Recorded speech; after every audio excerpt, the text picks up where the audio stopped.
there, Rayanne at Trailblazer RV here, and today I'm going to take you through a new RV orientation on a Connect 312 BHK. We're going to start right here at the front of the unit. Under this cover, you are going to find two 20-pound propane bottles that are also equipped with an auto changeover regulator. So what that means is, since this switch is selecting this bottle, this is currently our supply bottle. Now if I open that bottle slowly and you watch this sight glass here, you're gonna watch it change from red to clear as propane goes through the system here.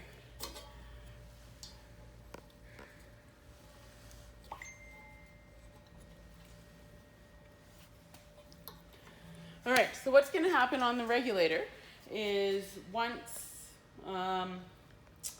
this bottle has drained completely, if you've also opened this bottle, the regulator is automatically going to switch over and start drying off of this bottle. At that point, the sight glass is going to turn back to red. When that happens, you can switch the regulator over to this bottle, making this the supply bottle. At that point, you can remove this bottle and take it to get refilled without ever having to shut down the propane system in the RV. Behind that, you're going to find the battery. This RV is equipped with a standard 12-volt flooded lead acid battery. Two connections on here. The red wire will always go to your positive post and the black wire to your negative. Under this battery, there's going to be some maintenance you need to do. Beneath these two caps, you're going to find 3 cells under each of these caps. We recommend popping them off and just checking the fluid levels in there a couple times a year. As the battery's charged, the water in those cells is going to dissipate, and if it gets too low, it's going to cause harm to your batteries. So if you pop those caps off a couple times a year and refill the water levels with distilled water and then put a good charge on the battery, you're going to maintain a longer battery life.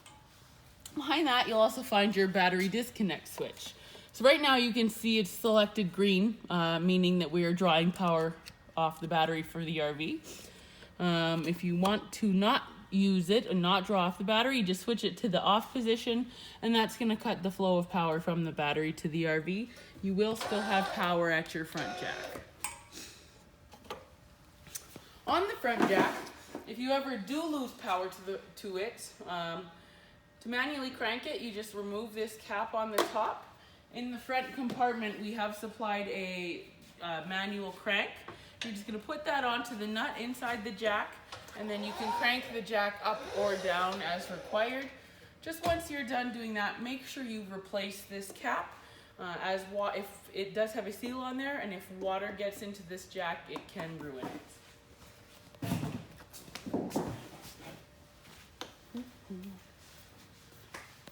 So we're on the side here. In this side of the front compartment, we have left your crank handle for your stabilizer jacks. To operate them, once you're at the campsite and leveled, you can go ahead and crank the jacks down. Remember that these jacks are just for stabilizing the unit. They are not for lifting or leveling. If you do need help leveling the unit, you need to do so with blocks between or underneath the tires to level side to side, and you can level front to back using the front jack. These are only meant to stabilize, so once you've cranked it all the way down, just crank it down until it's tight, and then give it maybe another quarter turn just to tighten it up against the ground, as there will be a little bit of movement. Up here you have your freshwater tank connection. If you wanted to fill your fresh tank, this is where you would do so. To do that, you're simply going to remove this cap. We recommend always using a drinking water safe hose. If you're using just a standard garden hose, you'll notice that there's a rubbery hose taste in the water that's somewhat off-putting. If you use a drinking water safe hose, you're going to eliminate that. To fill the tank, simply put the end of the hose in here, or better yet, if you have one of our filler nozzles, put the filler nozzle in there. It's just going to make it a little easier to fill the tank, as the end of your hose is going to be approximately the same diameter as the opening in this. If you have the filler nozzle, you don't necessarily need to stand here and hold the hose in the whole time. Below that is your city water connection.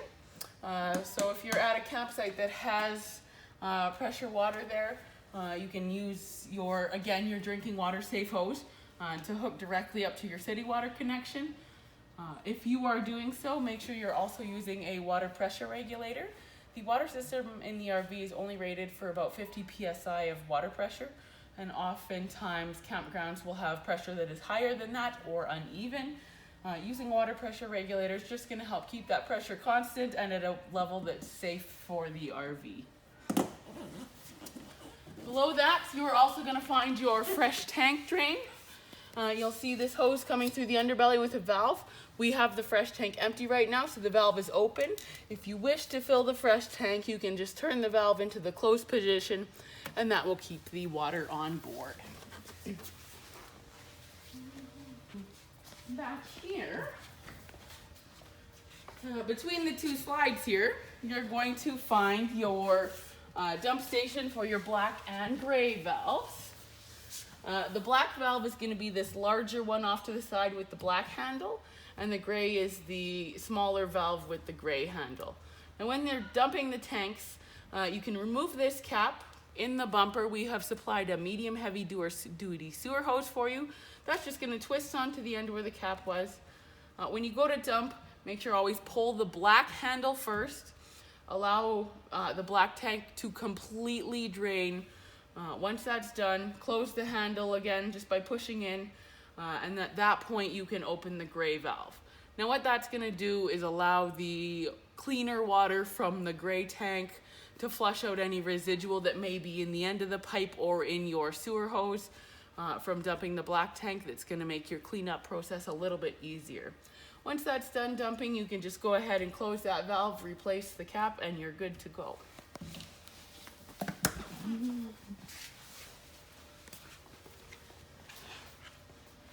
This unit does come with a spare tire. However, it's important to note that RVs do not come with a jack or a tire wrench. The jack that comes with your tow vehicle should be more than enough to lift the trailer. However, the tire wrench may or may not be the correct size. It's not a bad idea to either check that they're compatible or to pick up a star wrench just so you can make sure if you do ever need it, you have the proper equipment. Also, this unit has a cargo rack.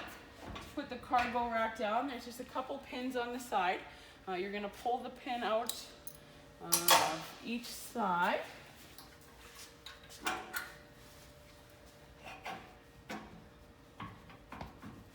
Sometimes they're a little tight. And then just fold the rack down. Just be a little bit careful, as with the tire on there, the rack's already a little bit heavy. Behind that, you're going to find two things. The first is the flush for your black tank.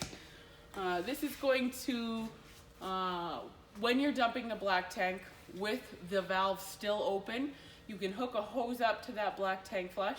We do recommend using a different hose from your drinking water safe one, just because this is connected directly to your black tank. If you open or put your hose in there with the black tank valve open, what's going to happen is it's going to spray fresh water on the lining of the black holding tank. That's going to keep that tank clean and your monitor panel probes reading properly, which we'll show you inside. Below that is your access to your water heater. Now this one is a propane electric water heater, meaning you can run it on either gas or electricity if you are plugged in. If you are going to run it on electricity, you need to be aware of this switch down here. You've got a on-off switch. This water heater will only work in electric mode if it is in the on position. We recommend leaving it in the off position most of the time. That's just going to eliminate any possibility of accidentally firing up the unit, the water heater, on electricity without water in there, as that can cause damage to the electrical element and the unit as a whole. If you do ever accidentally fire up the water heater without water in it, you may trip one of these two resets. If that does happen, just come back here, push these resets in. You'll have two. This one is for electric and this one propane. The other thing in the water heater is the plug on the bottom. That is a sacrificial anode. So what that's going to do is, number one, it acts as the plug. But when you pull that plug out, you're going to notice a long rod, about this long. And it's going to start to look really pitted and corroded over time. Now that's nothing to worry about. That rod is doing exactly what it's supposed to. What happens is the minerals in the water will eat away at that sacrificial anode rod rather than the lining of the tank. Usually you'll get at least 2 to 3 years out of an anode rod, but we recommend replacing it once it gets down to just the center steel rod. It's going to be about the thickness of the ink insert in a pen. This unit has an outdoor kitchen. And that outdoor kitchen does come with a 2-burner stove. In order to use the 2-burner stove, you will need to hook up the propane line. Now this has a quick connect connection on there. So to hook up the quick connect, you're going to pull this ring back, plug into the port right underneath the barbecue here.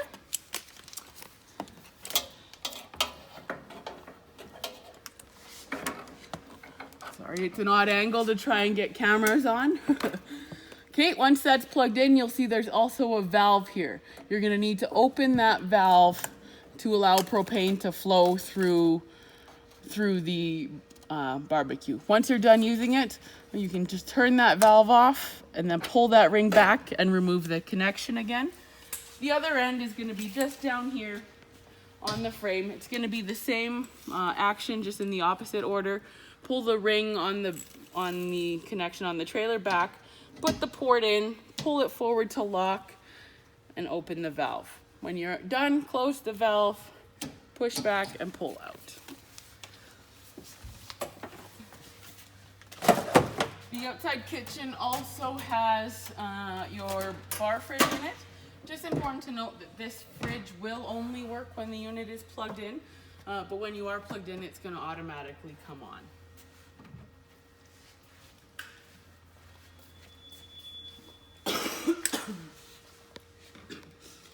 The tires, I just like to point out, your tires are rated to be run at 80 psi.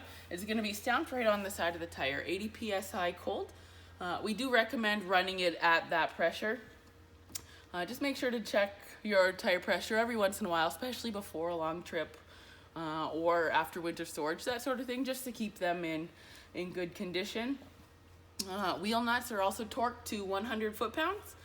And you will need to repack the wheel bearings on your trailer.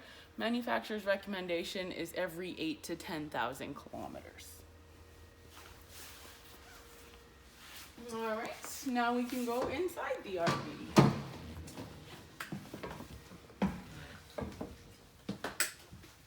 All right, so inside, we're going to start here at the stove.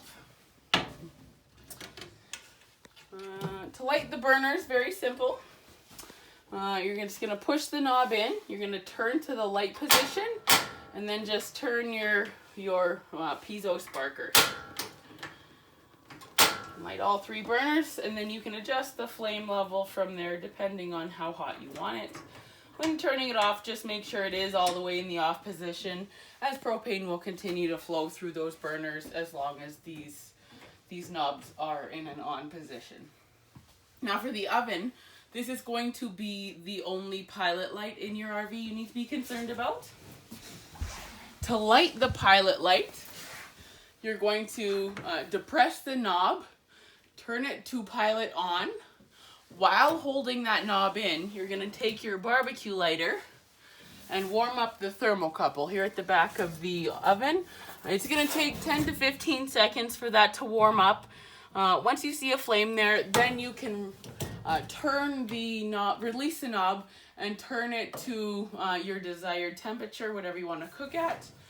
When you're done using the oven, you can either turn it back to the pilot mode on and leave the pilot light lit, or just turn it completely off and relight the pilot the next time you want to use the oven. To operate the fridge, you're going to push this button for on-off. You can push it for a second or two. It's going to come on. We leave the fridge in auto mode. You'll notice it had the A and then the electrical outlet. That means it's in automatic mode, so it initially looked for 110 volt power. When it noticed that wasn't available, it automatically switched over and lit itself on propane. We recommend leaving it in auto mode for this very reason. If you do happen to lose 110 power when you're running off that function, it is automatically going to switch over to propane and you're not going to lose your food. There is a couple temperature adjustments on here. You can select anywhere from 1 to 5 snowflakes. We usually started at 3. Depending on ambient temperature, level above sea level, that sort of thing, you may need to adjust that a little bit as you go. Turn the fridge off, simply push and hold the button in for about 3 seconds, and all the lights are going to go out. Below that, you are going to find your converter. Now this is going to be the main power center for the unit. You'll notice in here you've got your 12 volt fuses and also your 110 volt breakers. Now in an RV, it's not uncommon for fuses to blow. And in your RV, you have 15 and 40 amp fuses. So not a bad idea to be carrying a few spares of each of those, just in case you ever do need to use them.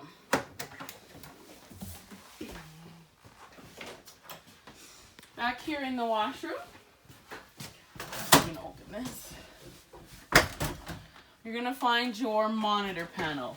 Now this is going to tell you a couple things. It's going to register your battery level, which is reading good. It will often only read charged if the unit is plugged in or for a few minutes after the unit has recently been unplugged. Your fresh tank, black tank, and gray tank are all reading empty as we have them all drained right now. Also on here are your controls for your water pump and your water heater. So to run your water heater on propane, you're going to turn on this switch here in the middle. When you do that, you're going to notice the fault light comes on. That's going to come on for a few seconds while propane flows through the system. Once propane reaches the gas valve, you're going to hear a click. The water heater is going to start ticking. That's the igniter trying to light. After a few minutes, you'll notice the fault light goes out. That is indicating that the water heater has lit and the burner is now running.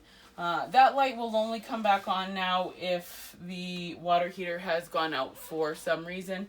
Often you can relight it again just by turning off the switch and turning it back on again. If you want to run the water heater on electric, you just turn this switch on the far right on. Just keep in mind that that switch outside on the water heater also needs to be in the on position for it to work. If you don't have that outside switch on, this switch won't do anything. The other thing in the bathroom we like to point out is your GFCI, or your ground fault circuit interrupter outlet. Same as an outlet in your bathroom at home. However, in an RV, most, if not all of your outlets are going to be connected into this same outlet. So if you find your unit is plugged in and you don't have power to your outlets, it's likely that your GFI has tripped. Just come in here to the bathroom, push the reset button until you hear it click. And then you should have power flowing through your outlets again. On the toilet, we just like to point out, after every time you dump the holding tank, you need to load a new charge of the toilet chemical into it. Make sure to always be using RV safe toilet paper as well. So the holding tank chemical is going to come in liquid, powder, or tablet form. It doesn't matter which one you're using as long as you're using something. After you have dumped the holding tank, you're going to come here into the washroom, put a new charge of the chemical into the toilet. If you depress the foot pedal halfway, the toilet bowl is going to fill with water. Once the bowl has filled with a little bit of water, you can step on it to flush the charge down. You do just need to make sure you put a little bit of water in there, as that chemical will need that water to activate.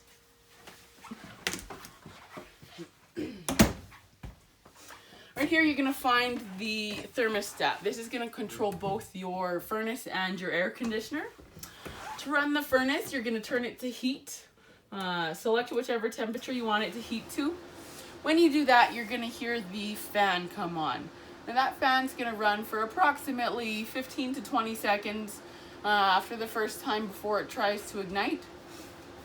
It's just running through a purge cycle to get everything running. Now you can hear the furnace clicking to ignite, and I heard the flame come up. So the furnace is now ignited. To turn it off, you can either just turn the temperature down or turn it into the off position. When you turn the furnace off, the burner is going to go out right away, but that fan is going to continue to run for about another 45 seconds to a minute. It's just got to finish one more purge cycle before that fan does shut off. To run the air conditioner, you can turn the system to cool. We're not plugged in right now, so the air conditioner's not going to kick on, but it's going to work the same way. You can select whichever temperature you want the air conditioner to cool to, and it will cool to there and shut down and turn back on as required. The third thing you can do with this thermostat is run just the fan. The air conditioner does have a circulation fan you can use, so if you want just a little bit of air movement in the trailer without having the air conditioning compressor kick in, you can turn on the fan mode. On the fan, you can select high or low modes. We recommend usually just leaving it in auto. If you happen to leave it in the on position, you're going to notice whenever your furnace comes on, your fan is going to come on as well, which can be sometimes counterproductive. Right here, you are going to find your propane carbon monoxide alarm. Now this device is going to go off, or it's going to do three things. Number one, it's going to alert you to a carbon monoxide situation. Number two, it's going to alert you to a propane leak. And the third and most common time it's going to go off is if the battery in the RV is getting very low. There is going to be a distinct difference between the alarms. The propane or carbon monoxide alarm is going to be a very urgent alarm. If it is indicating a low battery, the beeping will be a little bit more spaced out, that sort of thing. This is wired direct into your system, so there is no way to turn that alarm off without recharging the battery. That's the low battery alarm is going to be the most common alarm you're going to hear, but you need to be aware and respectful of this alarm either way. And that about does it for the Connect 312. I thank you for watching, and if you have any other questions, please feel free to contact us here at Trailblazer RV, or you can check us out online at trailblazerrv.com. Thanks.